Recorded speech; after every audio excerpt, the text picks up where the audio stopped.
Buenos días con todos los presentes. Bueno, como primer número vamos a entonar las letras de nuestro himno nacional.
¡Viva el Perú! ¡Viva!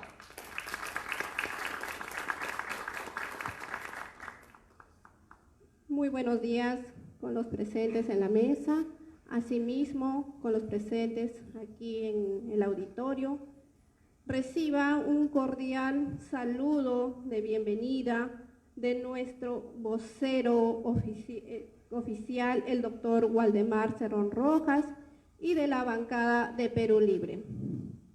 El día de hoy vamos llevando un foro tan importante, Fórum Viernes sin Censura, con el tema que se va a debatir el día de hoy, el debate constitucional. Como es de su conocimiento, en estos momentos el doctor Waldemar no se encuentra aquí debido a que en la Comisión de Constitución se viene desarrollando el debate sobre el archivamiento recaído que propone la ley de la reforma constitucional. Por el tal motivo, él pide las disculpas del caso, sin embargo, nos desea lo mejor y vamos a llevar adelante este foro. Asimismo, voy a presentar a nuestros invitados y expositores muy importantes el día de hoy. Con ustedes está el doctor Yuri Torneo Cruzat.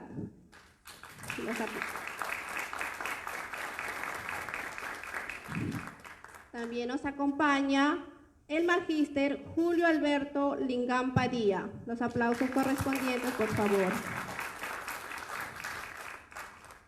Asimismo, nos acompaña en nuestra mesa los asesores de la bancada, personajes muy importantes, el doctor Rodrigo Luya,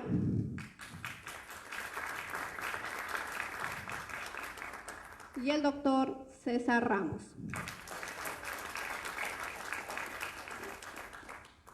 Bueno, sin más preámbulo, vamos a dar inicio a las exposiciones de nuestros expositores. Voy a presentar al doctor Yuri Tornero Cruzat.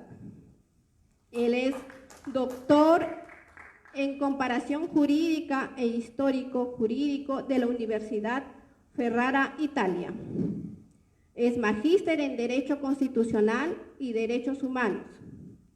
Asimismo, director de estudios de investigación del Centro de Estudio Constitucional del Tribunal Constitucional. Viene desempeñándose como docente del doctorado de Derecho de la Universidad Federico Villarreal, de los cursos de investigación y proyectos de investigación. Adelante, doctor Yuri, los aplausos correspondientes, por favor.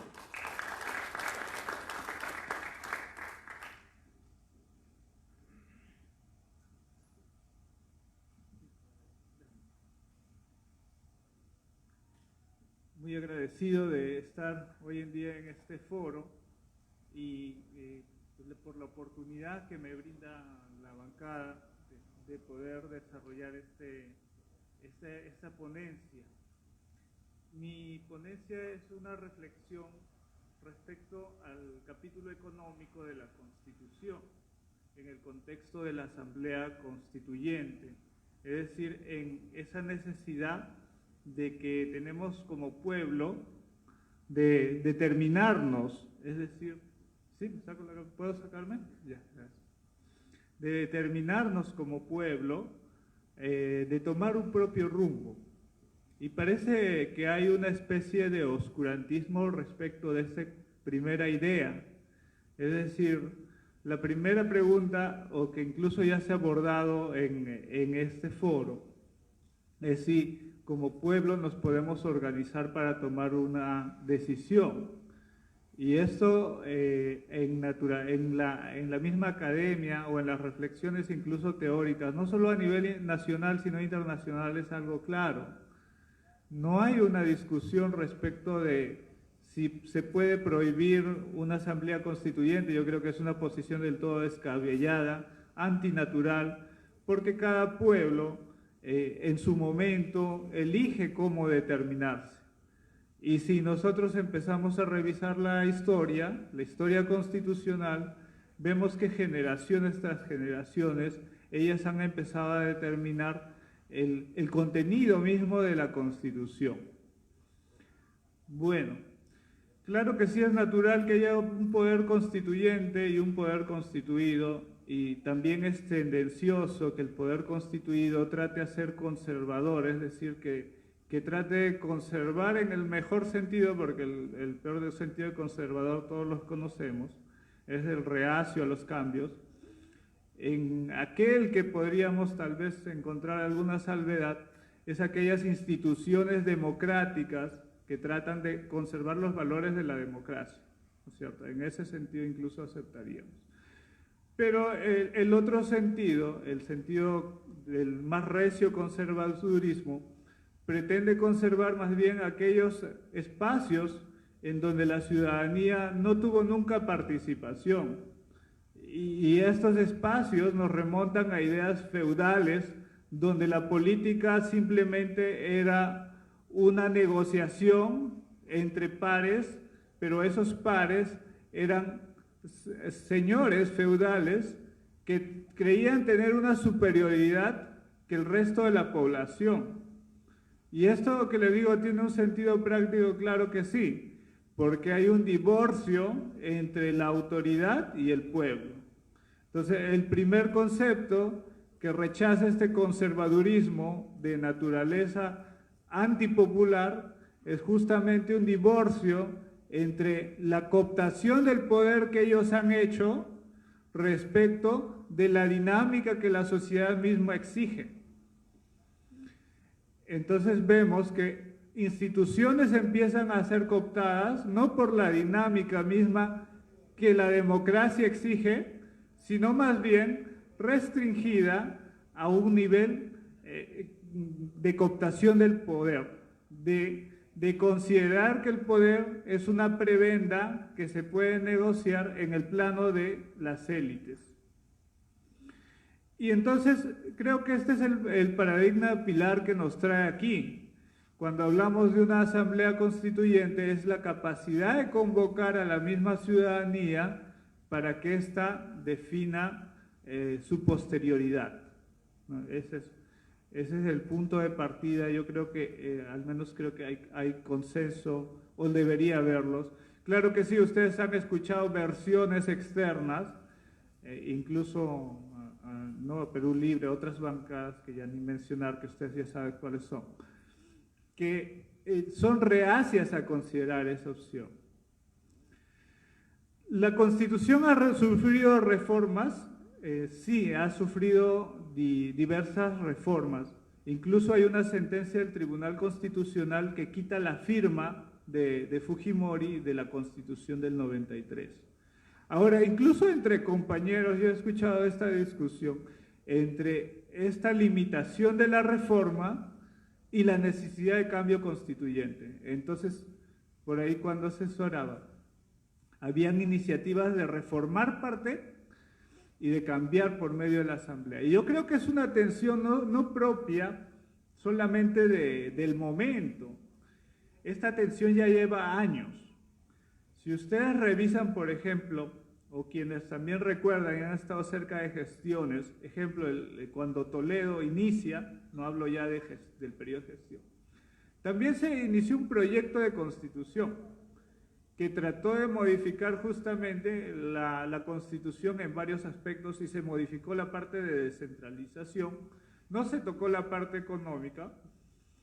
Y si ustedes se dan cuenta, en ese momento también había una tensión entre reforma y cambio constitucional.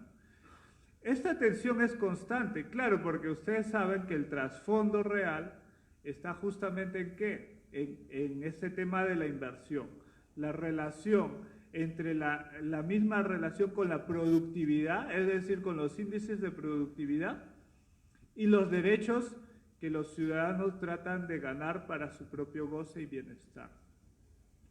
Y si nos vamos a esta tensión, incluso podríamos ir mucho más atrás, ¿no?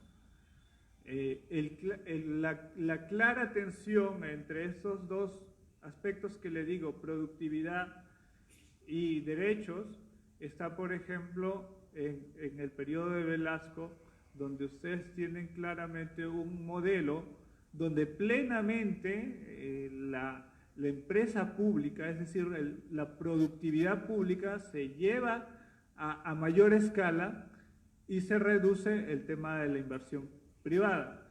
Lo contrario que ya viene con Fujimori, que más bien es el enfoque abiertamente privatista y una reducción muy profunda en materia económica pública. Entonces, a partir de eso nacen también discursos de contenido muy ideologizado que impiden ver nuestra realidad concreta. Hablaba, por ejemplo, con también los expositores de ahora, sobre el problema de provincia, ¿no? Todos sabemos o todos somos muy sensibles a los pequeños pueblitos de nuestro Perú, ¿no? Estos pueblos hay en Cajamarca, hay en Huancavelica, en Huánuco, donde todo esto parece una abstracción, ¿no? Una pura teoría de la academia. Ustedes le dicen, pero esto me lo han venido repitiendo 50 veces, y en realidad sí se ha venido repitiendo 50 veces. Y esa realidad yo le decía, por ejemplo, de mi abuelo todavía viene. Mi abuelo era un dirigente de comunidades que junto con José María Arguedas trataban de hacer cambios menores para su tiempo y para su localidad.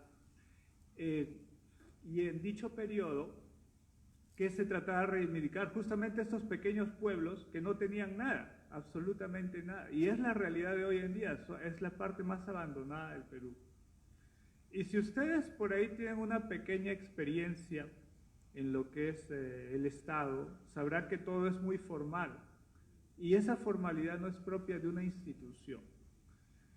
Entonces, cuando hacemos ese contraste, cuando tratamos de acercar la economía de ese pequeño pueblito o la realidad de ese pequeño pueblito con la administración del Estado, encontramos el divorcio más abismal que podamos tener en la República.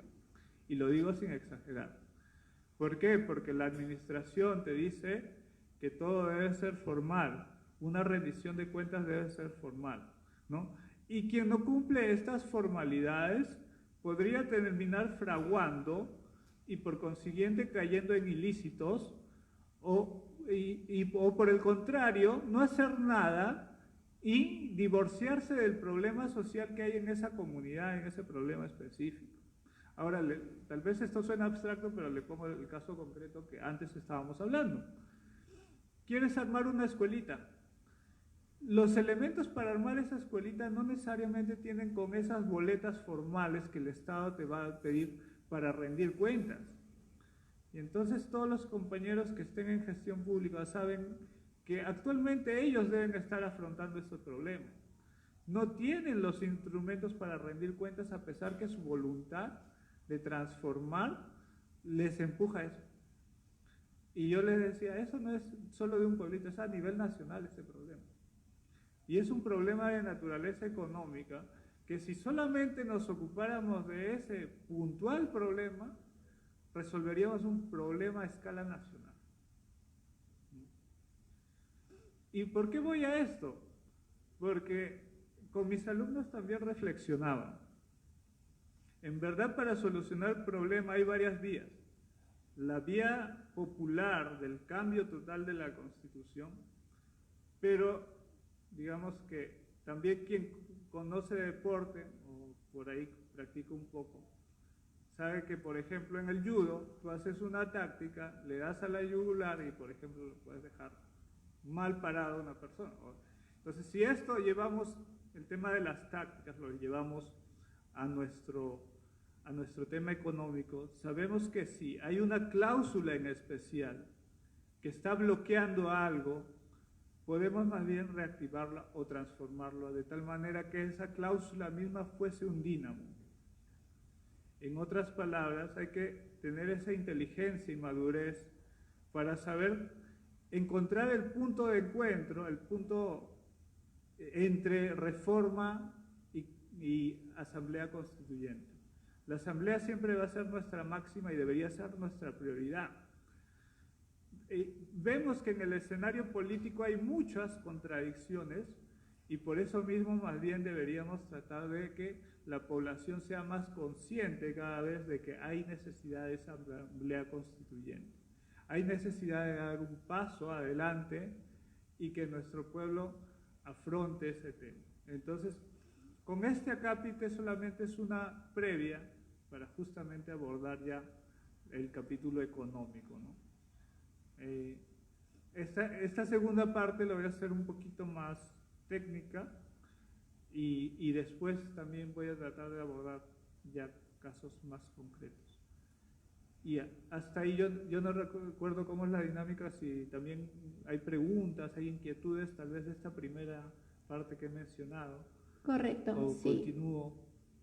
Por favor, las preguntas van a ser al final de las exposiciones y, bueno, los que van a participar pueden estar preparando las preguntas correspondientes. ¿Doctor? Sí. Entonces, me avisa con el tiempo también cómo voy. Sí. Correcto, doctor. Entonces, ¿qué debemos entender en materia económica? Que les decía, ¿no? A manera macro, los modelos son referenciales, los modelos se sirven para tener una concepción. Entonces, hay una concepción del Estado en su intervención en la economía y hay una concepción del Estado retirado de la economía. Pero economía tiene dos sentidos. Economía en el sentido de productividad, es decir, el Estado está en la productividad o no lo está.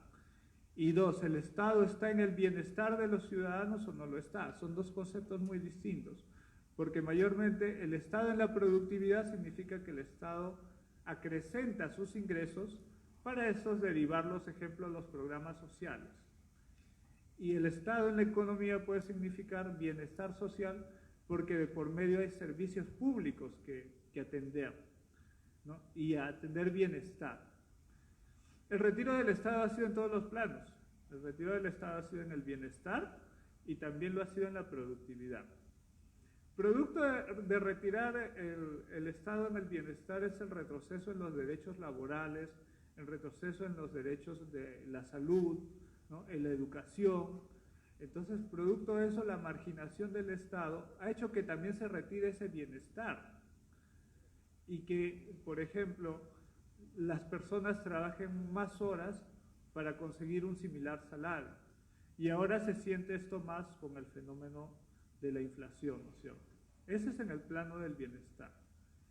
En el plano de la productividad, si el Estado no produce, ¿de qué se sostiene hasta ahora? Se ha tratado de sostener del canon y de las rentas. ¿Las rentas qué significa? Gravar a ciertas personas para que sobre esto el capital del Estado pueda servirse para la administración y para lo poco que se destina a los programas. Entonces, este Estado reducido ha hecho que una merma sobre el global, sobre justamente la reducción de este beneficio. Y como las grandes empresas no han sido gravadas, ¿quiénes vienen siendo gravadas en la actualidad? Los sectores medios, ¿no? Los que llegan a tener una profesión, los que llegan a tener un mínimo desarrollo, o el empresario local también muchas veces, que es un mediano empresario, ¿no? Entonces, mientras que están fuera las grandes empresas, a pesar de que son formales, mantenemos también un margen de riqueza que no puede reingresar al sistema redistributivo. Y esto alguna vez se planteó y existe en países también extranjeros. ¿A qué me refiero? Por ejemplo, el tema del impuesto a la riqueza. El impuesto a la riqueza, si ustedes revisan ahí en redes, van a ver que es un impuesto que está hasta en los países más desarrollados. El nivel de negociación del Estado con las empresas implica que justamente digas, ¿no? Hay un ingreso, ustedes tienen utilidades, pero no se reparten, ¿no es cierto? No llega al ciudadano. Hay beneficio, pero todos no nos beneficiamos. ¿Sería lo mismo si el impuesto a la riqueza estuviera en la Constitución? ¿Tendríamos el mismo capítulo económico? Habría una pequeña diferencia. Y con esa pequeña diferencia podríamos jugar un juego muy distinto al que hoy en día lo tenemos, ¿no? Igual, hay otras cláusulas que al desaparecer han omitido esa posibilidad de negociación que tiene la ciudadanía. Sieyès, que era un jurista de la Revolución Francesa, el que se aproxima justamente a concebir el pueblo, en su momento pensó que los tribunales eran la sede para justamente compensar el gran poder. Sieyès en un inicio veía que ya los mismos nobles, las mismas autoridades se reorganizaban, las mismas élites se reorganizaban, y entonces tenía que haber un sujeto que contrapesara. ¿Y quién es ese sujeto? Él empieza a hablar del tercer estado, pero en realidad ese tercer estado luego piensa que es el pueblo. El pueblo en sí, no todo el pueblo es productivo, y lo sabemos nosotros hasta por nuestra realidad. No todos estamos insertos en el sistema productivo y la mayoría está en un sector informal. Entonces, ¿dónde está su poder de negociación para que éste acrecente su riqueza, tenga su desarrollo económico por medio de su trabajo? Justamente está en la democracia. Y entonces la forma más idónea de hacer participar los cambios en materia económica está en la capacidad organizativa del mismo pueblo. Sin embargo, como sabemos, el nivel, incluso en los últimos años, ya cuando cae Velasco, el nivel de organización de la misma CONFIEP ha ido en pro de la política, es decir, de ver el rédito económico ya vinculado a la política, de tal manera que el diseño de la política cambia. a una economía de reducción del Estado le asiste también un nivel de participación mucho menor. Por eso que vivimos toda una descomposición de partidos políticos, con todas sus críticas incluso que se les podría hacer. Entonces, el contrapeso de la ciudadanía es mucho menor y los partidos tratan de emerger justamente para compensar esa parte. Entonces, ¿qué segunda conclusión podríamos tener de esta parte? Que el capítulo económico no está desvinculado de los derechos que están contenidos en la Constitución. Y hablo contenido de la Constitución como texto, como también de los derechos que ya vamos adquiriendo. Hay un concepto que se llama la Constitución histórica, que significa que no basta el texto constitucional que tenemos presente. ¿A qué me refiero con esto, por ejemplo? ¿Alguien podría ser sometido a la esclavitud en la actualidad? A nivel de ideario. Bueno, a nivel de realidad lo sabemos que sí, ¿no? ¿Recuerdan ese incendio que hubo por la Plaza 2 de Mayo, donde encontraron trabajadores encerrados y que simplemente pues no tenían ningún derecho? La respuesta es sí, ¿no? ¿Alguien podría ser sometido a la esclavitud? Sí. Pero si vamos al plano de lo que es lo jurídico, es decir, de lo hipotético, de lo que se espera que sea, lo que está escrito en las normas, que no es la realidad, entonces vamos a ver que ellos no podrían ser sometidos a la esclavitud. Y entonces, esas normas, las normas en su sentido histórico, nos van a hacer ver que en efecto la esclavitud estuvo prohibida desde la independencia, o incluso mucho más allá tal vez, ¿no? Pero entonces ese sentido histórico del texto constitucional es la vigencia misma de los derechos. Es decir, si nosotros actualmente consideramos que está prohibida la esclavitud, no es solamente porque en el texto constitucional no lo diga, sino porque en la Constitución histórica, que son nuestras constituciones anteriores, también así fue declarado.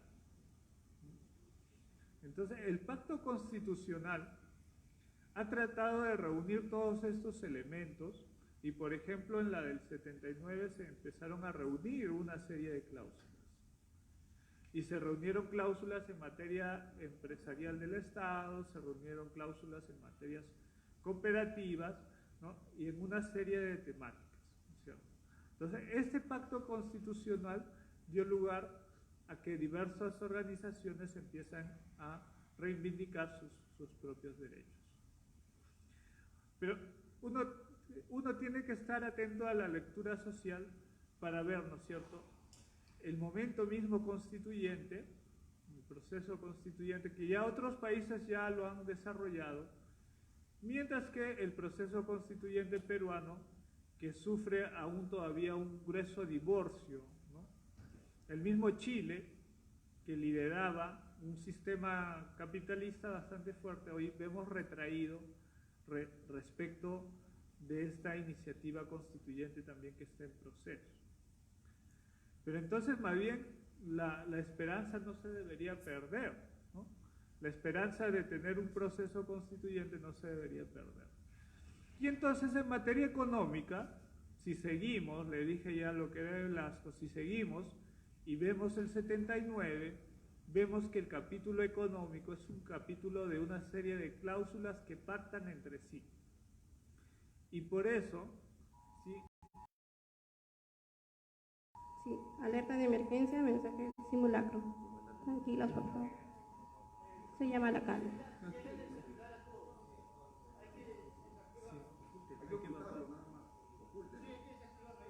No, pero van a...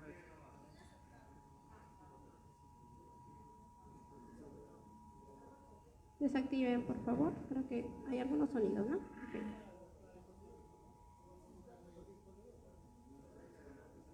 Doctor, disculpe, continuemos, por favor.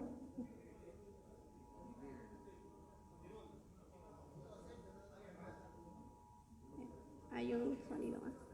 Continuemos, por favor. ¿Sí? Doctor Yuri, continuemos, por favor.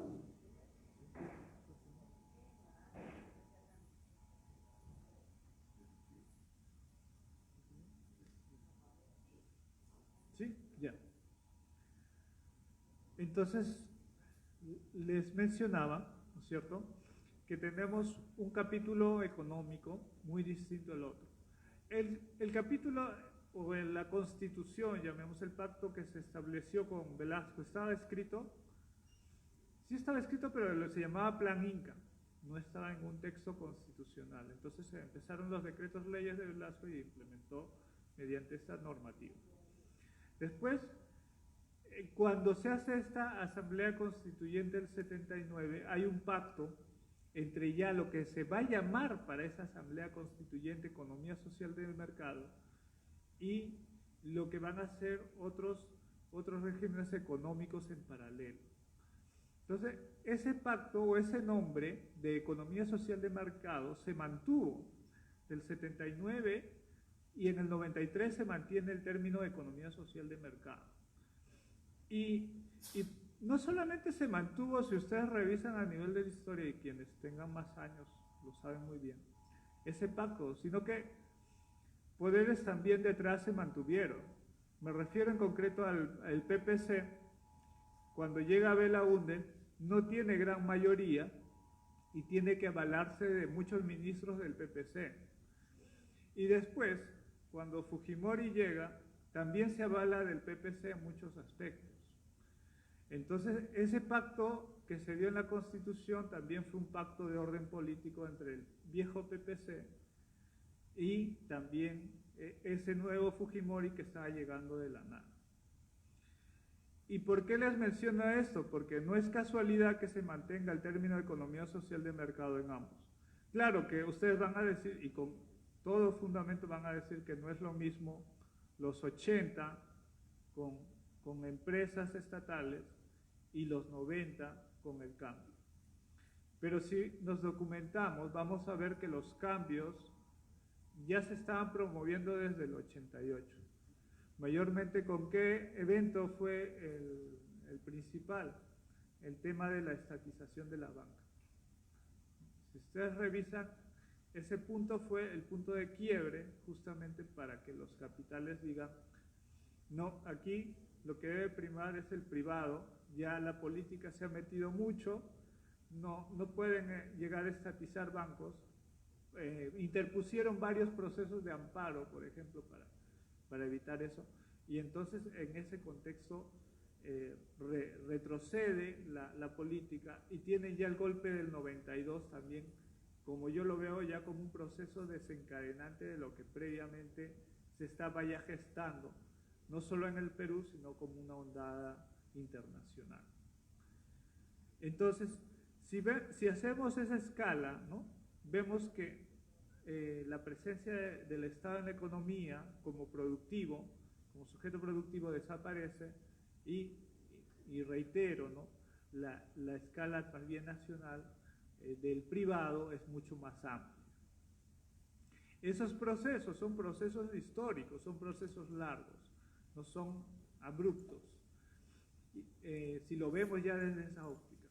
Ahora, la iniciativa para que haya cláusulas en materia económica donde el Estado participe beneficiaría a ciertos sectores donde no hay oferta y demanda, y eso está claro. Hemos vivido hace poco el tema de la pandemia y hemos vivido también el tema del balón de oxígeno. Hemos vivido el tema de las clínicas que pretendían cobrar montos exorbitantes a nuestros familiares porque se hospeden una noche o estos temas. Los que minimizan los errores van a decir que son fallas, ¿no? Pero incluso ni es una falla de mercado, porque más bien el mercado estaba muy perfecto y la oferta, ¿no es cierto?, había muchos ofertantes que eran personas que estaban enfermas y habían pocos que ofertaban, ¿no es cierto?, y que son más bien estas pocas clínicas. Entonces, más bien el mercado estaba muy perfecto para acrecentar las ganancias. Pero sabemos como ciudadanos que esta lógica no nos está favoreciendo y que el bienestar implica avanzar en aspectos regulatorios y en aspectos sancionatorios. Y esto segundo también invito a la reflexión. porque el aspecto sancionatorio, el aspecto regulatorio tienen o deberían tener una fuerza mucho mayor de la que, por ejemplo, actualmente lo hemos desarrollado. Un Estado que tiene capacidad de sancionar, por ejemplo, a las empresas que cumplen o que incumplen en materia ambiental sería mucho más beneficioso para un proceso constituyente. Un Estado que no solamente tenga el instrumento punitivo, es decir, la sanción penal, también sería mucho más fructífero para desarrollar un pacto social mucho más acorde en materia económica. Entonces, si ustedes ven, el capítulo económico puede ser diseñado o remoldeado desde muchas aristas y de esta manera la voluntad popular saber también por dónde se encamina, ¿no? Hay otros aspectos que no he tocado porque es también largo de atender, de lo que anteriormente se reconocía. Hablábamos de las comunidades campesinas, hablábamos de las comunidades nativas, que también tienen una propia regulación en materia económica. Y esa autonomía ha sido también bastante relegada. Hay otras materias, por ejemplo el tema de las cooperativas, que también ha sido relegado. Entonces, solamente se ha prestado atención como un aspecto productivista al tema de la gran empresa. Y la microempresa también, en algún sentido, sigue siendo relegada a un parámetro que solamente es la última cadena del eslabón productivo, ¿no? Es decir, a los servicios. Las microempresas no hacen más que servicios y entonces no llegan a una profesionalización, no llegan a una expertise mayor y entonces no pueden montarse en esa cadena productiva que es la fuente justamente de riqueza, tanto para el Estado en el sentido de retribuciones, como también para el mismo desarrollo de los individuos que tienen su trabajo de por medio.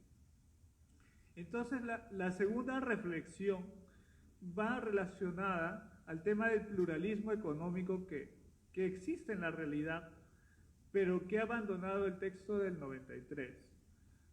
El supuesto por el cual abandonó este pluralismo económico y no se desarrolló a nivel constitucional, además que, claro, la carta fue dada en tiempos dictatoriales, fue el hecho de privilegiar la inversión privada extranjera respecto que la nacional, y la macroinversión extranjera respecto que la nacional. Entonces, fue una carta bastante dirigida en materia económica, ¿no? Que puso en retirada muchas otras formas organizativas económicas que, valga la verdad, que por entonces estaban siendo golpeadas por la gruesa inflación. Entonces, el fenómeno de inflación no ha sido más que un instrumento de reorganización de la economía dirigida por las grandes empresas, si ustedes se dan cuenta. Ya que al sufrir el detrimento las otras modalidades económicas, estas no fueron asistidas en igual medida que la gran empresa y por consiguiente dejadas a su suerte la inflación. Si ustedes empiezan a documentar lo que sucedió en los 90, es lo que les estoy diciendo en concreto, y acá quienes incluso son mayores en edad que yo corroborarán este tópico. Quisiera saber cómo estoy de tiempo para desarrollar mi temática. Doctor, puede proseguir. Puede proseguir, no hay problema. ¿Cuánto de tiempo dispongo? Unos 5 minutos, por favor. Ya. Entonces, para redondear una idea, ¿no? ¿Qué idea nos debemos llevar en materia económica y del capítulo económico para mejorar la Constitución? Uno, que la democracia se debe acentuar. La democracia en materia económica y respecto del capítulo económico. ¿Qué quiero decir con esto? No quiero hacer un discurso abstracto, sino algo más concreto. Que la participación ciudadana se debe dar sí o sí. No puede haber capítulo económico sin participación ciudadana. Dos, que las cláusulas económicas, es decir, cada uno de los artículos que ustedes ven ahí, podría sufrir una de ellas un cambio lo suficiente como para remover los cimientos del actual statu quo que nos domina. Ese es el punto 2. Es decir, que debemos tener esa inteligencia de saber ver por qué punto atacamos, como, no sé, el karateca ataca, como alguien con una estrategia mayor ataca. Pero, como les digo, el presupuesto mayor está en la democracia, que es la organización popular, y de que ésta, en su momento, llegue a la Asamblea Constituyente. Entonces, el segundo punto es verificar o identificar justamente esa cláusula económica que pueda hacer despertar la economía realmente del ciudadano, y no solamente de la macroempresa transnacional. Ese es el segundo punto. Y el tercer tópico está relacionado ya a un ámbito externo, ¿no? A una verdad que creo que todos los de la sala compartimos un poco, que es el hecho de dar debate justamente a esta posición que niega cualquier posibilidad a que haya una constituyente. Y esa es la naturaleza más absurda, porque el proceso constituyente es un proceso natural de las sociedades, y las sociedades tienen la libertad de forma y de fondo. En Colombia, si ustedes revisan su actual constitución, ¿cómo se dio? Hubo un movimiento estudiantil, y a partir de ese movimiento estudiantil surgió lo que se llama la séptima papeleta. Y por entonces incluso estaban involucrados jueces constitucionales como Gaviria y otros de bastante fama. Y entonces eso permitió que se cambie su constitución. Si ustedes revisan lo que ocurrió con Correa, hay un desprestigio total del Parlamento y el presidente directamente convoca a la Asamblea Constituyente. Entonces, no se puede decir que es una sola vía, es decir, monodireccionada la orientación de cómo se puede hacer una constitución. Leguía, e incluso Leguía mismo no respetó muchos derechos y finalmente también hizo una constitución a su medida. Y si hablamos de asambleas constituyentes, podemos ver varios ejemplos que tener en cuenta. Entonces, repito, ¿no? ¿Qué lección nos da la historia del derecho? Que existen más de una forma para tener una asamblea constituyente, ¿no? Y aquí me quedaría con la licencia. Gracias, doctor Yuri. Aplausos, por favor. Gracias por su participación, doctor Yuri, a tan brillante exposición que nos permite dilucidar sobre el capítulo económico de la Constitución Política del Perú y la importancia de una reforma constitucional. Bueno, a continuación vamos a presentar al magíster Julio Lingam Padilla. Un voto de aplausos, por favor.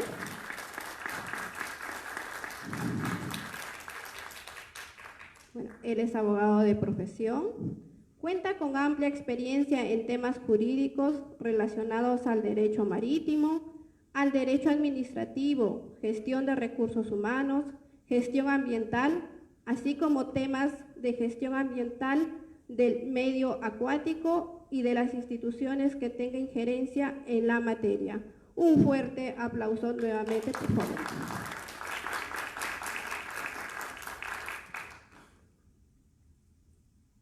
Muy buenos días, agradezco la oportunidad que me brindan para poder dirigirme a ustedes. Agradezco la presencia del presidente fundador del Partido Patriótico del Perú, a los secretarios nacionales, que gracias a su esfuerzo loable hemos podido lograr la tan ansiada inscripción de nuestra organización política. Quien les habla es Julio Alberto Lingam Padilla. Soy secretario nacional general del Partido Patriótico del Perú. Estoy en la condición de candidato a la alcaldía de Lima Metropolitana y acabo de renunciar al cargo de personero legal, el cual lo tuve en este proceso de inscripción arduo de 2 años y 3 meses ante el Jurado Nacional de Elecciones. Soy descendiente directo del doctor Alfonso Barrantes Lingán.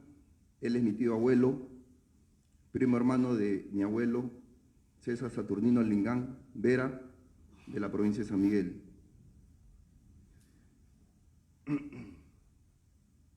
Julio Lingán es un profesional en la milicia y el derecho.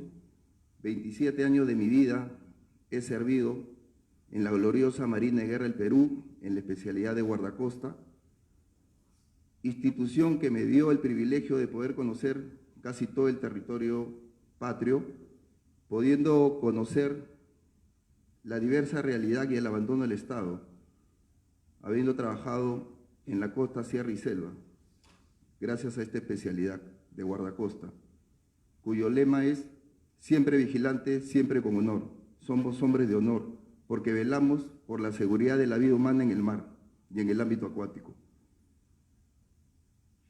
Esta formación me dio o me activó ese sentimiento humano. Por eso ya lo decía claramente mi tío, que en el Perú hacer un gobierno honesto ya es una revolución. Eso es lo que actualmente está pasando. Eso es lo que, más allá de entrar en debates de un cambio de constitución o de promulgar normas legales, leyes, lo que se ha perdido es el rostro humano de las autoridades, que por falta de voluntad política, simple y llanamente, no trabajamos por el bien común, que es nuestra sociedad, originando divisionismo y abandono en los lugares más alejados. Quienes hemos podido tener la oportunidad de estar en esos lugares entenderán de lo que estoy hablando. Gracias al esfuerzo de los patriotas es que hemos logrado la inscripción de nuestro partido político, el Partido Patriótico del Perú. Es un partido que nace en el Bicentenario bajo una crisis política terrible, un divisionismo total, donde el enemigo de un peruano es un propio peruano.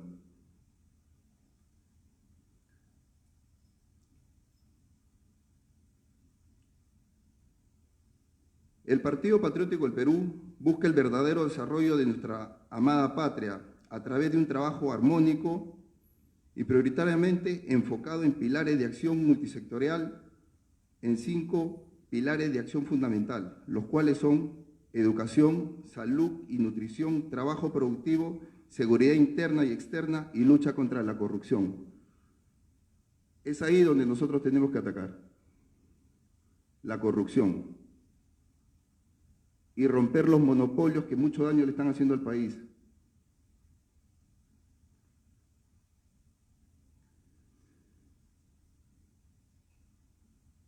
El Partido Patriótico del Perú está conformado por ciudadanos patriotas comprometidos por resolver la crisis política en nuestro país, la corrupción de las instituciones públicas, la mala presentación del poder político de los malos compatriotas y sobre todo la falta de legitimidad por parte de una gran mayoría de los representantes políticos de los 3 poderes del Estado. Somos patriotas que buscamos la mejora permanente de las condiciones de vida de todos los peruanos, trabajando activamente en el fortalecimiento y crecimiento del país, solucionando las necesidades de nuestra población y sobre todo en el verdadero desarrollo nacional por medio del trabajo real y sinérgico entre los diferentes actores sociales, privados y políticos, logrando de esta forma alcanzar un eficiente sistema de gobernabilidad mediante la aplicación adecuada y objetiva de políticas públicas, las que deberán cumplir con exigencia de las políticas de nueva agenda, es decir, aplicando políticas que sean sostenibles en el tiempo, coherentes y responsables para con las actuales y las futuras generaciones, así como con el cuidado del medio ambiente, privilegiando las generaciones del bienestar social, protección del niño por ser el futuro de nuestra nación, al mayor adulto porque gracias a ellos se forjó el destino de nuestra patria y a la mujer porque gracias a ellas existimos.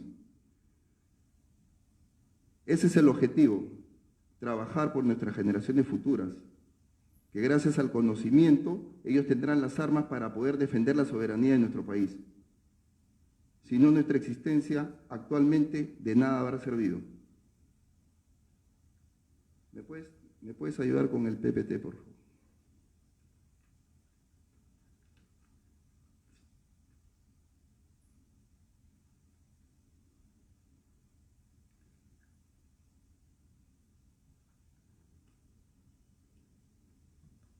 El Partido Patriótico del Perú celebra una reforma parcial de la Constitución política. Voy a poder exponer la teoría versus la realidad. Un cambio de constitución no garantiza el desarrollo nacional. El Perú ha tenido 12 constituciones y veamos cuál en nuestra triste realidad a nivel nacional. Un cambio de constitución no genera conciencia política. La gran mayoría de los ciudadanos no han leído y con mayor razón no han analizado la Constitución. No saben que tiene 206 artículos, que comienza con el artículo primero, la defensa de la persona humana, y termina con el artículo 206, que justamente dispone cuál es la vía para una reforma constitucional y un referéndum para una asamblea constituyente. No es el camino legal. Lo que iría en contra de la Constitución política, que es finalmente el contrato social. ¿Cuántos ciudadanos realmente conocen de fondo la Constitución? Casi nadie. En el colegio debería retomarse el curso de educación cívica, debería enseñarse en el nivel secundario tal vez ya la Constitución como tal, para que estos muchachos cuando salgan tengan al menos la mínima idea de lo que es la estructura del Estado. ¿Quién de nosotros cuando hace un proceso administrativo utiliza la Constitución? Muchos de los que somos abogados los utilizamos para ciertos procesos legales o judiciales.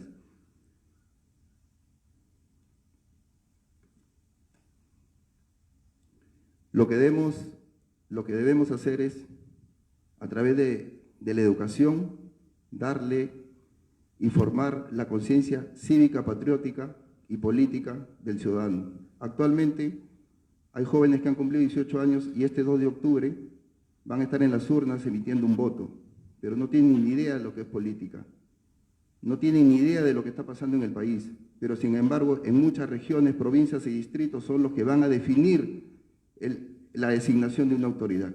Ahí debemos apuntar, esa es nuestra preocupación, fomentar la conciencia y la identidad nacional de nuestros jóvenes. Si no, de nada va a valer esto, señores.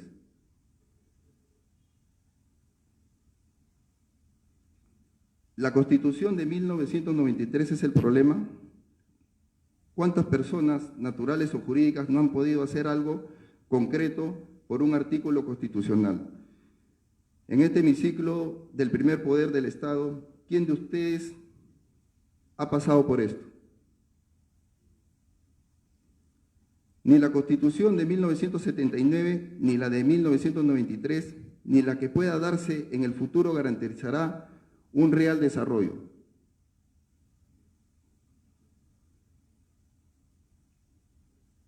Sí, el presidente de la República no tiene la formación adecuada y experiencia tanto en el sector público como privado, entender cómo funcionan las cosas y para dirigir el país, porque quien designa a los ministros de las 19 carteras, así como los representantes de algunos órganos autónomos constitucionales, lo establecido y exigido en el artículo 110 de la Constitución Política no es suficiente y no se trata de pensar en el derecho de ser elegido cualquier ciudadano, aunque éste no esté preparado.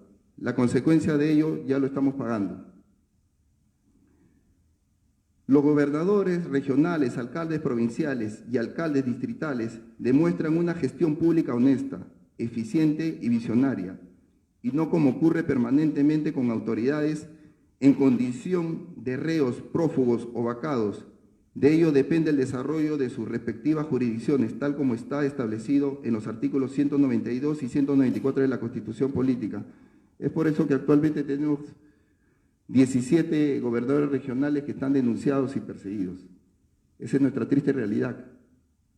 ¿Y es culpa de la Constitución? Es simple y llanamente formación de cada persona, es voluntad política. Es la formación que ellos obtuvieron desde que estuvieron en su seno familiar. Creo que un hombre, hablo en mi caso de 48 años, no creo de que a mis 48 años Julio Lingán se vuelva un corrupto, deshonesto o desleal con su patria. Por eso le agradezco a Dios la formación que tengo. Son 27 años que he entregado de mi vida a la defensa de la nación a través de la Marina de Guerra del Perú. Estuve en el conflicto con el Ecuador y en la zona de emergencia, luchando por la pacificación de mi país. Y en este momento tengo vergüenza ajena de lo que está pasando en nuestro país. Jóvenes que no tienen ni idea de lo que pasó en los años 90, 80 y 90. Indiferentes al esfuerzo de muchos hombres mutilados. ¿Por qué? Por garantizar nuestra pacificación.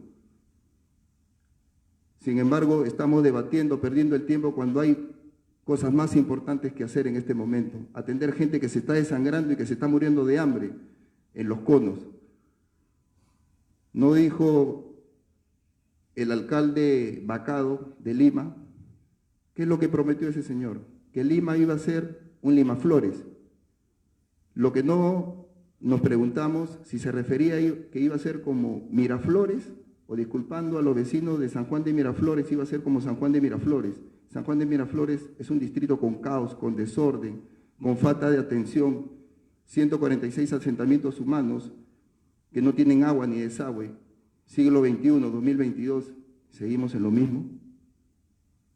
Y no puede ser que este señor por arrastre haya llevado a ciertos personajes a ser alcaldes distritales que los señores ni idea sabían, ni campaña habían hecho, pero por arrastre los colocaron en esas alcaldías. Y vayan a sus distritos que han hecho absolutamente nada.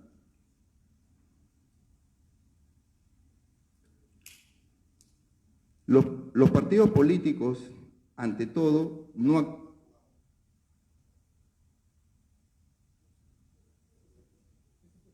Sí se puede. Prosigo. Los partidos políticos, ante todo, no actúan con amor a la patria y en defensa de los intereses nacionales y de los semejantes. Esto no depende de una constitución, depende de los filtros y del actuar coherente con lo que se dice, se piensa y se siente, tal como lo dispone el principio rector 8 del Partido Patriótico del Perú, de nuestro ideario. Actualmente ya no se gobierna con ideologías, un partido político ya no es una ideología, es una plataforma comercial, siempre lo he venido diciendo. Son vientres de alquiler. Es por eso que los que pertenecemos al Partido Patriótico del Perú, en mi condición de secretario general nacional, tenemos la frente bien en alto y el honor como ciudadanos que este partido se ha formado con esfuerzo propio de cada uno de nosotros. Y tras el telón no hay titiriteros ni tampoco nosotros somos títeres de nadie. Hemos nacido en una crisis política para poder luchar por la soberanía y la defensa de nuestro país.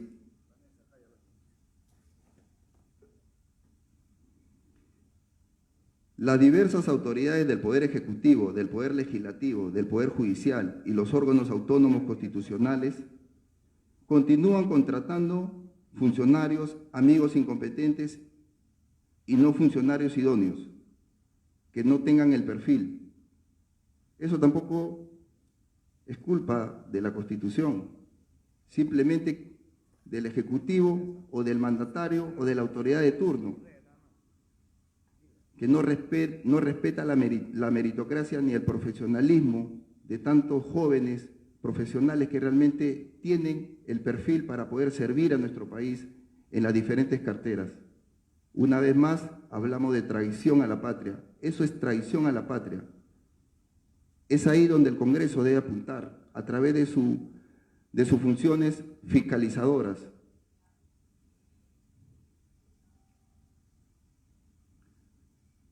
Continúan malgastando el presupuesto, 7 veces más por 1 kilómetro de carretera construida en comparación con Alemania. Continúan contratando servicios como lo de capacitación que no tienen ningún resultado, como la enseñanza de idiomas en las Fuerzas Armadas y otros ministerios malgastando decenas de millones de soles cada año.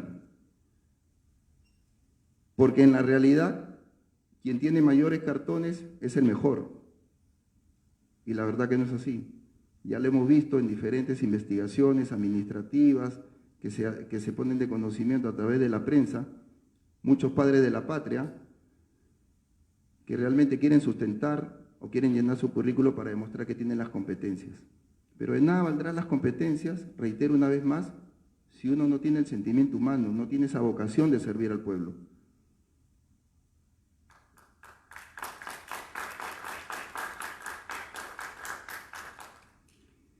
Las diversas autoridades del Poder Ejecutivo, del Poder Legislativo, del Poder Judicial y de los órganos autónomos constitucionales continúan permitiendo el abuso y el olvido permanente de las personas con discapacidad. ¿Quién fiscaliza el 3% en el sector privado o el 5% en el sector público que deberían ser cubiertos por las personas con discapacidad? Es letra muerta, porque no se cumple. Si el Estado como tal, a través de sus entidades, no lo cumple, menos lo va a cumplir el privado. No hay autoridad moral para poder exigir ese cumplimiento de esa parte de la norma.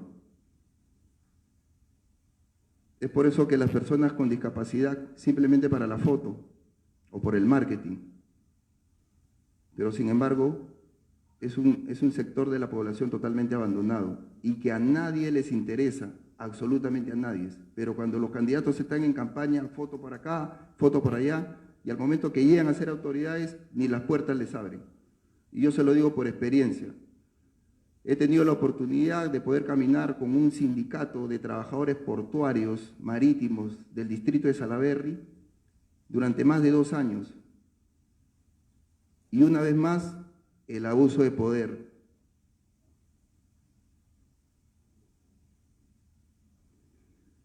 Continúan aceptando los tristes resultados al término del colegio, el instituto o la universidad, a las que ingresan haciendo fraude o se titulan con tesis plagiadas o sin cumplir el requisito de hablar una lengua extranjera. Es por eso que cuando un muchacho termina la educación básica regular privada, se supone que uno invertido durante 11 años, los padres han hecho un esfuerzo sobrehumano para darles, entre comillas, una calidad de educación al hijo, pero ni siquiera tiene las competencias para poder postular a una universidad y mucho menos para poder pelear una beca en el extranjero. Y si hacemos una comparación, ya imagínense cómo está la educación básica regular pública. Traición a la patria, porque el padre de familia tiene que pagar una academia preuniversitaria. El Estado, a través de la educación, no puede garantizar ni eso. Hablamos de un país globalizado y ni siquiera el Estado, a través de la educación básica regular, puede garantizar un idioma certificado internacionalmente para que ese muchacho, si hablamos de un mundo globalizado, pueda tener al menos la manera de comunicarse y poder de repente ir a trabajar al extranjero. De repente no tiene la oportunidad de ir a un instituto, a una universidad, pero puede salir a través, gracias a la comunicación, a poder lograr un puesto de trabajo. Hay muchos países que nos brindan eso, nos brindan las becas, pero no son utilizadas simple y llanamente por no sabernos comunicar con un idioma extranjero.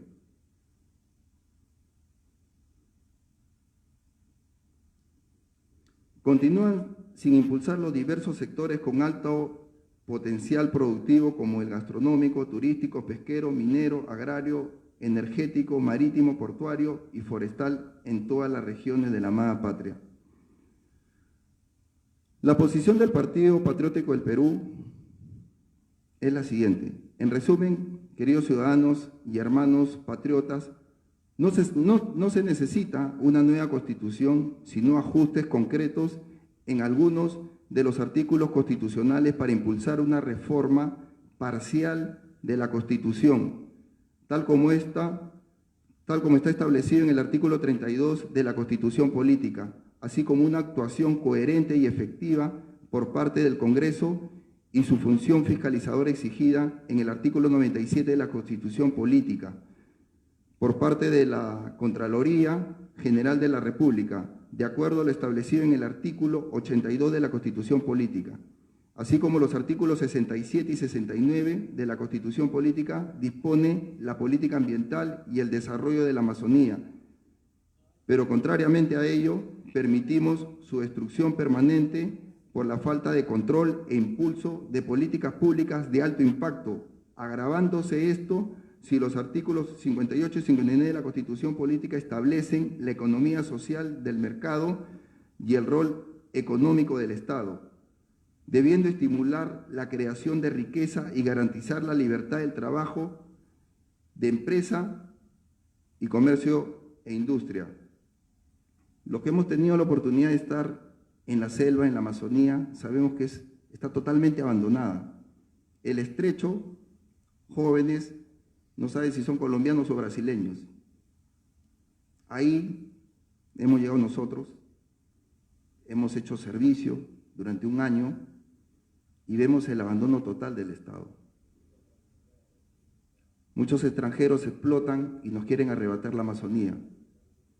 Creo que es momento de que despertemos y realmente seamos consecuentes y démosle las verdaderas herramientas a nuestra sociedad para que realmente con conocimiento de causa puedan luchar por la verdadera defensa de nuestro país.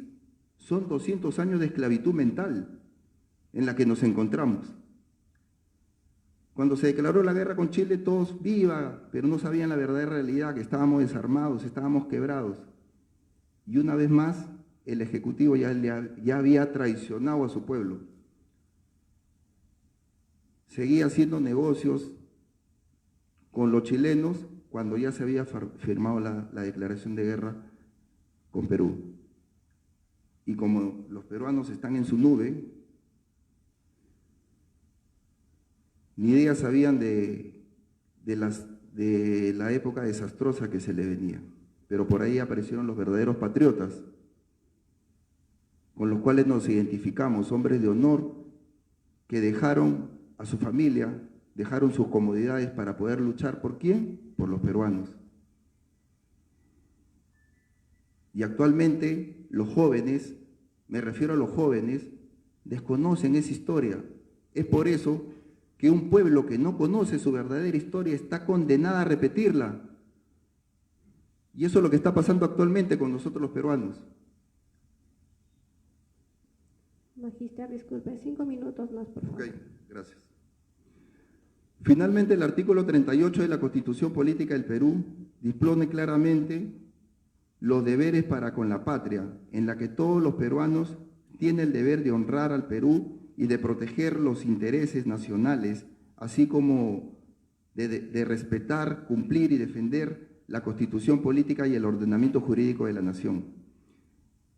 Y esto es lo que defiende y defenderá el Partido Patriótico del Perú y todos los patriotas militantes de nuestra organización política, que nació con esta visión, con el respaldo constitucional en su artículo 35, organizaciones políticas, y para impulsar el desarrollo nacional y el bienestar general de las comunidades, teniendo como eje central la protección de la familia, del niño, adolescente, a la madre y al anciano en situación de abandono, tal como le establece el artículo 4 de la Constitución Política, cumpliendo lo que proyecta el Partido del Bicentenario por un país productivo, próspero y potente.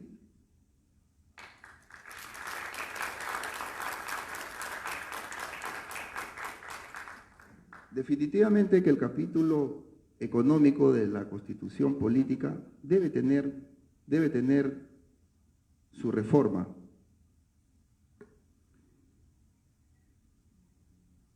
Políticas negativas en la Constitución no tienen la culpa, definitivamente. Permisividad ante las acciones de empresas corruptas, eso es lo que permite, y los derechos laborales desamparados. Eso sí, es un punto a tratar, porque como les dije, Julio Lingán apoyó a este sindicato y percibió en todo momento el abuso de poder del privado, pero lo más lamentable es que el Estado respalda al privado en ese aspecto. La clase laboral, trabajadora, realmente está desamparada. Ahí es donde también tenemos que nosotros hacer los ajustes. Medidas económicas urgentes que no requieren de un cambio de constitución. Aumentar la inversión pública, porque eso va a generar obras, construcción, empleo. Eliminar la exoneración tributaria a los grandes grupos, por supuesto que sí, se debería atacar ahí. Una buena ley antimonopolio, por supuesto, también una buena ley, pero eso no significa hacer un cambio de la Constitución. Promover la agricultura, las MIPES, industrias y servicios con créditos favorables, por supuesto que sí. Las entidades financieras agarran al pobre agricultor, les dan un préstamo y lo revientan con los intereses. ¿Quién defiende, por ejemplo, yo he estado en Cajamarca, en el distrito de Niepos, en el distrito de Agua Blanca, donde son mis ancestros, su sembrío de papas, viene el comercializador, le da 0.30, lo regatea. ¿Qué le queda al agricultor si está desamparado? ¿A dónde va? ¿Al alcalde distrital, al provincial, al gobernador regional? Si el gobernador regional de Cajamarca y el alcalde provincial están denunciados y procesados por acto de corrupción, ¿a dónde van esos pobres? Ahí es donde debemos atacar. Esos son los ajustes que debe haber, definitivamente. Y también hay que reconocer los elementos importantes de la Constitución del 93 en ese aspecto. Priorizar la actividad agraria, que está abandonada, pero sí lo dice. Es ahí donde debemos que nosotros meterle más punche. Y los recursos naturales que le pertenecen a la nación. El Estado es soberano, es dueño, protege los recursos naturales. También lo dice la Constitución, es ahí donde le debemos dar más énfasis. Les agradezco, muchas gracias por la oportunidad. Gracias. Agradecemos la participación del magíster Julio Lingán y bueno, de eso se trata, ¿no? De que llevemos de forma alturada un fórum que se invita también a diferentes grupos políticos para poder hacer este debate y al final yo creo que todos queremos la mejora de nuestros pueblos, la mejora del ciudadano y vamos a estar invitándolo posteriormente, magíster. Gracias. Bueno, ahora vamos a continuar, vamos a hacer las preguntas correspondientes. A ver, por favor, si le pueden pasar el micro.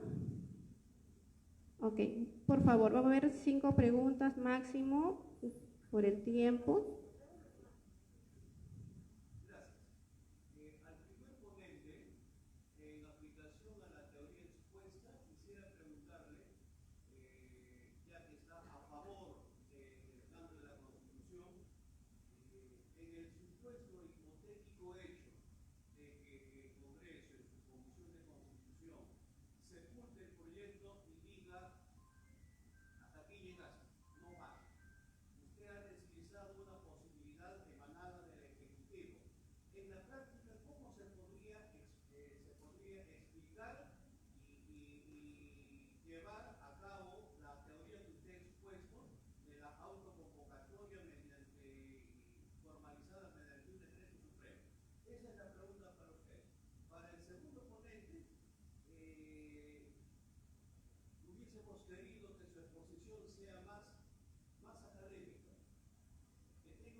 Y no nos permite ser buenos porque existe una carta, un contrato social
favor, nos puede, con las preguntas o con las respuestas, por favor.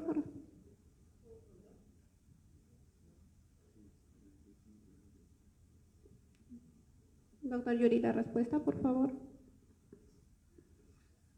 Sí, respecto a la pregunta, sí, en efecto, lo que yo les digo está en la misma historia, o sea, ni siquiera, no lo puedo llamar mi teoría, porque basta realmente revisar cómo han sido convocados los procesos constituyentes, quién los convocó. Revisen qué sucedió en Ecuador, qué sucedió en Bolivia, mismo Venezuela, mismo Chile. ¿Quiénes convocaron? Si ustedes ven, a veces lo convocaba, por ejemplo, el mismo Congreso convocaba, pero y se reunía un pequeño Congreso y de ellos mismos. Pero las convocatorias más amplias han venido de los propios presidentes de la República. Cuando Morales Bermúdez deja el poder, también se produce una convocatoria y eso está documentado. Si ustedes van y un poco googlean, van a ver hasta los decretos, van a ver las normas respectivas por las cuales se convoca a esta Asamblea Constituyente del 79. ¿Y por qué? Porque simplemente es la emanación directa del poder popular. En Colombia también sucedió algo así y sucedió una emanación. Lo que llama pues otros, los de derecha llaman el desborde popular. O sea, el pueblo se cansó y directamente decidió hacer las cosas.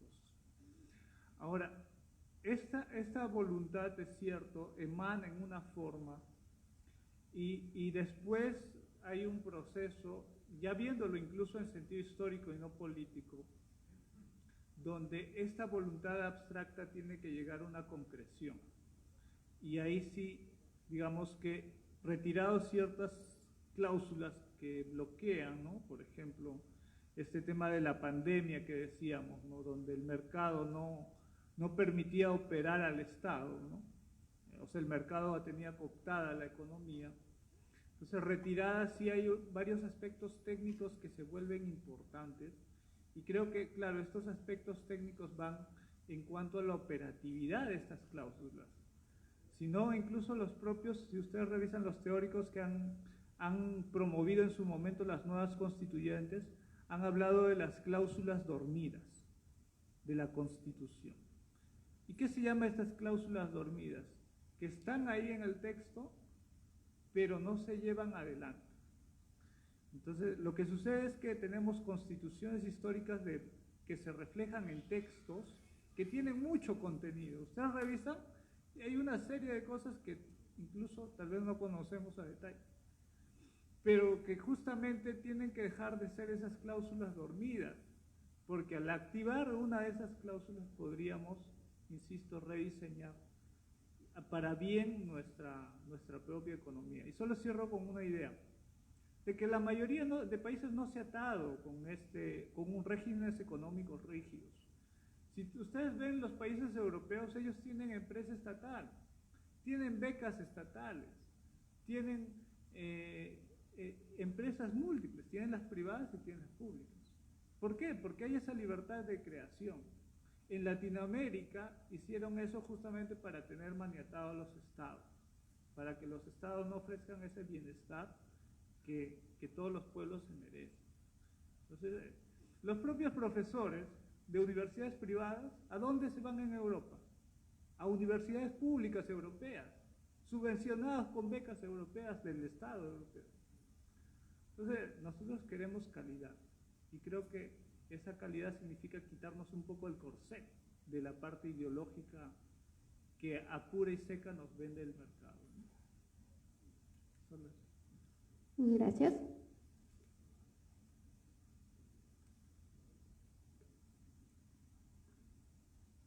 Primero voy a contestar la segunda pregunta. Quiero que en esta sala, en este foro, quede claro que cuando me invitaron, claramente sabían que soy candidato a la alcaldía de Lima y no vengo como persona natural, propiamente dicho, sino que yo represento una organización política de alcance nacional, soy el secretario general nacional, es por eso que me expresé puntualmente, Y que quede claro que yo no me estoy colgando de mi ancestro o de mi legado familiar. Yo respeto a mi tío abuelo porque a Dios lo conocí en vida. Tal vez respeto su ideología, pero lo que rescato de él es la parte honesta, humana. Eso es lo que... Yo no voy a permitir que me tilden de que Julio Lingán se está colgando, porque si invito a que ustedes vean quién es Julio Lingán y qué he hecho durante mi trayectoria de vida, cuáles son mis logros. Yo soy un hombre del Cercado de Lima, de Mirones Bajos, donde yo nací ahí. Y que quede claro que uno puede nacer pobre, pero no está condenado a morir pobre. Es ahí a lo que me refiero. Es ahí donde el Estado tiene que trabajar, no de buena... Yo soy el bueno, pero me hago el loco de que todo el mundo hace lo que le da la gana, pero soy bueno. No me refiero a eso. Me refiero a una identidad de ser humano, de la vocación de servicio que se ha perdido de los funcionarios. Yo soy abogado marítimo, mi formación es corporativa, administrativa, tal vez no soy constitucionalista, doctrinario, pero no soy ajeno a la realidad y sé lo que está atravesando mi país. Y dentro de mi postura, como Julio Lingán y dentro de mi organización a la cual me debo, hemos hecho un análisis concreto. Y sobre lo que manifiesta claramente lo dije claramente. Medidas económicas urgentes que no conllevan a un cambio de constitución. Romper el monopolio a través de una ley bien pensada, bien analizada por los juristas y los congresistas. Los señores que no manifiestan que el Congreso es la voz del pueblo, no es la representación de la sociedad del pueblo. Entonces, en ese momento de emergencia, ¿qué hicieron?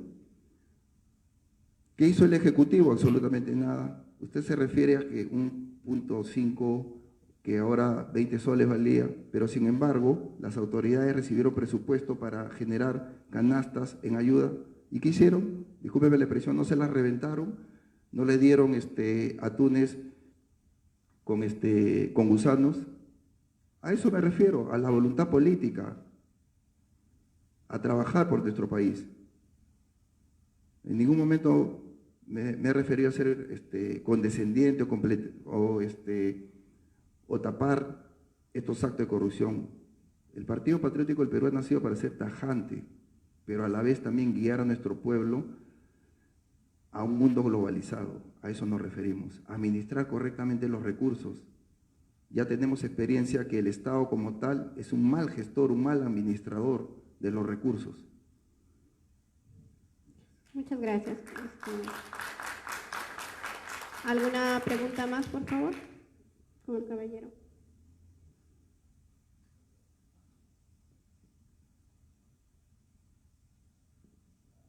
Muy buenos días.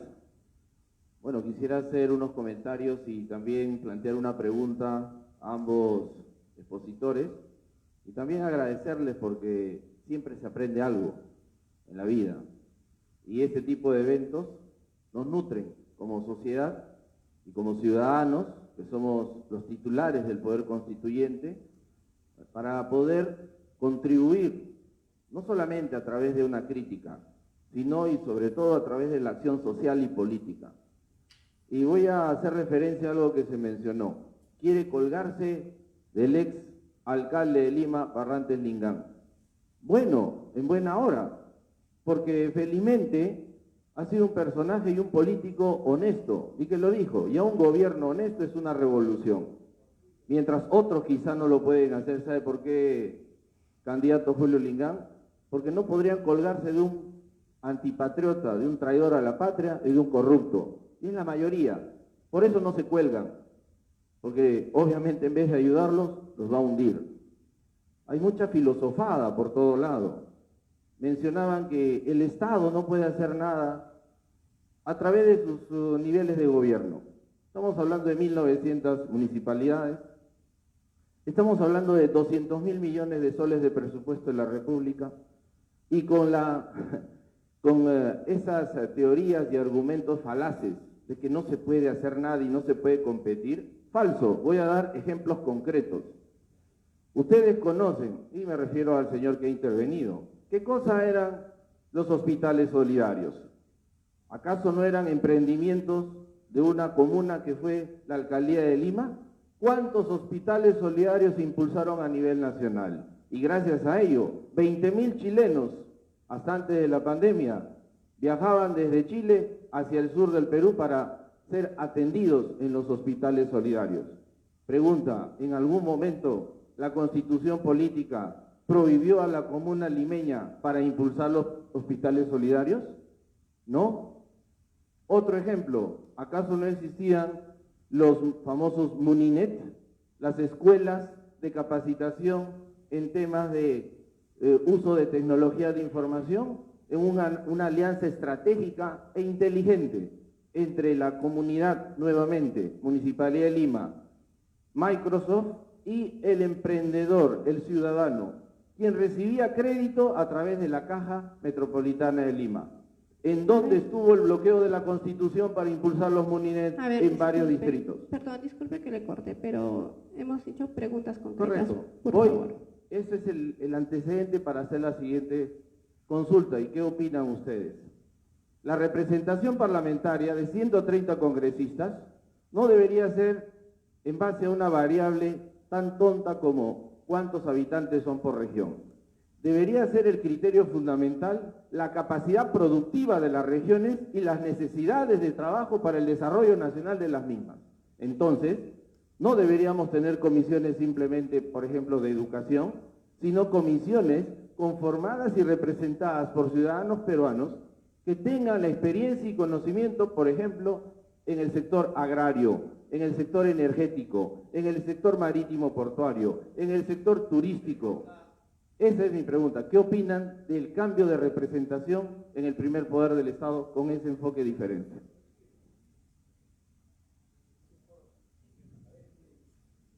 A ver, con la respuesta del doctor Yuri. Cambio de representación, se entendió por cambio de la estructura de lo que dijo, o sea, de la forma que va a ser representada las comisiones en concreto. Sí, es que recuerda que nuestro diseño es el de unicameralidad y fue el más simplón, ¿no? En el momento que se hace la del 93. Teníamos el sistema bicameral, que es un sistema añejo en cuanto modelo, en cuanto varios países lo tenían, y después, con la búsqueda de que este fuese dinámico, se hizo la unicameralidad. Chile, por ejemplo, con todo su modelo, tiene el sistema bicameral, por ejemplo, en la actualidad. Ahora, más allá de eso, claro que sí, o sea, el sistema de las comisiones podría ser rediseñado de tal manera de que sea más funcional justamente a su rol, porque no solamente el legislativo su rol es de crear leyes, ¿no es cierto?, sino también el de fiscalizar el desenvolvimiento del Ejecutivo, o también apoyar, ¿no?, en cual sea el caso. Entonces, en ese rediseño podría ser un seguimiento mucho más meticuloso si estas comisiones tuvieran esa misma estructura que den seguimiento puntuales a los problemas, ¿no? Es decir, más compatible al sentido propiamente funcional de la ejecución del presupuesto, ¿no? Porque ¿qué sucede? Y yo lo veo más como una crítica que como una, digamos, algo acertado, que mayormente esto pasa por el congresista, ¿no? El congresista como representante va y trata de presionar a una autoridad pública, presionar, es decir, hacer sentir, y le pide mediante un oficio, oye, ¿qué estás haciendo? ¿Qué estás haciendo respecto a este punto? Mientras no existe un sistema de comisiones más detallado en el cual esto se haga más institucional. Sí, pasa por repensar el legislativo en ese ámbito. Sí, sí le daría. Gracias. A ver, una última pregunta, por favor. ¿Alguien alzó su...? Por favor, con el caballero.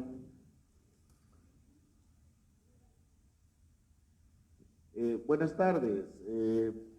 Primero, para felicitar por haber aceptado a esta invitación a los dos ponentes. Sin embargo, hemos realizado este evento para escuchar con claridad sobre su punto de vista, específicamente sobre el capítulo económico. ¿Qué es lo que opinan cada uno de ustedes con claridad? Y sobre eso, brevemente, sería conveniente escucharlos a cada uno de ustedes. Hemos esperado de que en su disertación, que han tenido más de media hora, dijeran con claridad al respecto.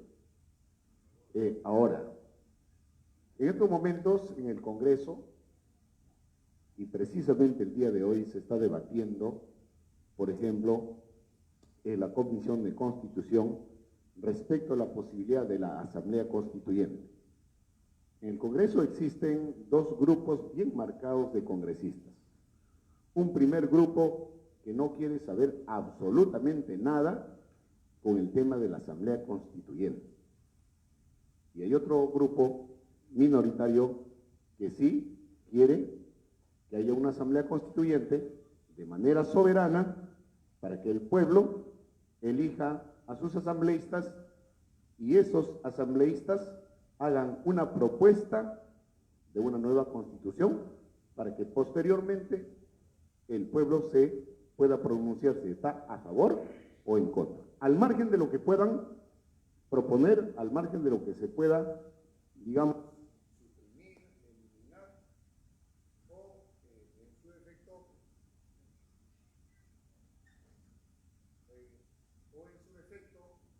tal vez ratificar cada uno de los capítulos. Lo que yo quiero preguntar, quiero que me contesten de manera clara, es lo siguiente. El primer grupo de congresistas, prácticamente para ellos, nunca debiera haber asamblea constituyente. Nunca. Y por lo tanto, eso significa quitarle el privilegio del pueblo, es el único poder dueño absoluto como poder constituyente. Quiero saber si ustedes están a favor o están en contra. Muchas gracias. A ver, con el doctor Yuri iniciamos, por favor. Sí, creo que sí lo he dicho expresamente, y lo he dicho, el poder constituyente proviene justamente del pueblo, sí lo he dicho expresamente, y que nadie pues le puede quitar, ¿no? O sea, el poder constituido es un poder que justamente viene de la representación, es imposible.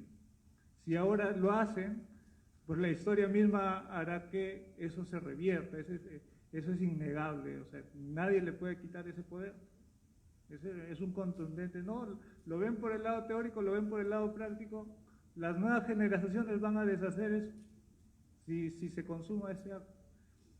Dos, sobre el capítulo económico, si gustan incluso ya en su momento, artículo por artículo podríamos hablar, hay grabaciones mías también sobre ese punto.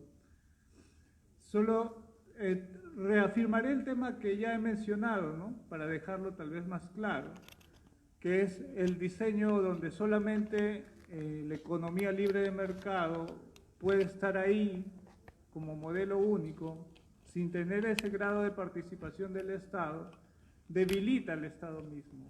Entonces, sí, esa reforma es urgente, es necesaria por la misma naturaleza de la dinámica de nuestras necesidades como pueblo. Las prácticas que han puesto, por ejemplo, de los hospitales solidarios y otras que he mencionado ahí en la tribuna, es justamente ejemplo de que el cambio está en marcha, pero el cambio se tiene que consolidar sobre el texto constitucional. Gracias. Magíster Julio, por favor, tiene la palabra.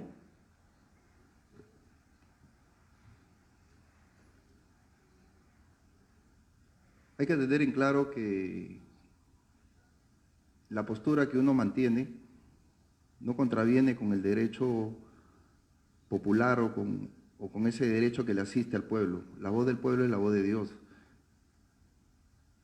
Mantenemos una postura en la cual definimos de que, desde mi punto de vista, no debería haber un cambio total de la Constitución. Sí celebro una reforma parcial de temas puntuales que sí urgen y que mucho daño le está haciendo al país. Eso sí es puntual. Pero la decisión del pueblo es su derecho a opinar. Y si ellos deciden que hay un cambio de Constitución, se tendrá que respetar. pero mantenemos la postura. Por eso que dentro de mi ponencia claramente dije que sin el cambio de constitución se pueden hacer cambios urgentes en el aspecto económico, y lo he mencionado que han sido 4. Ese es mi punto de vista. Bueno, gracias. Y como dice Nelson Mandela, los verdaderos líderes deben estar dispuestos a sacrificarlo todo por la libertad de su pueblo. Con esta frase damos por clausurado el evento, sin antes, a nombre del vocero de nuestra bancada, el doctor Waldemar Cerrón, agradece la participación de nuestros 2 expositores. Gracias por su exposición, gracias por llenarnos de conocimientos, y de eso se trata, ¿no? Y con esto llevamos, y también gracias a los participantes, tanto en nuestras redes sociales. Gracias.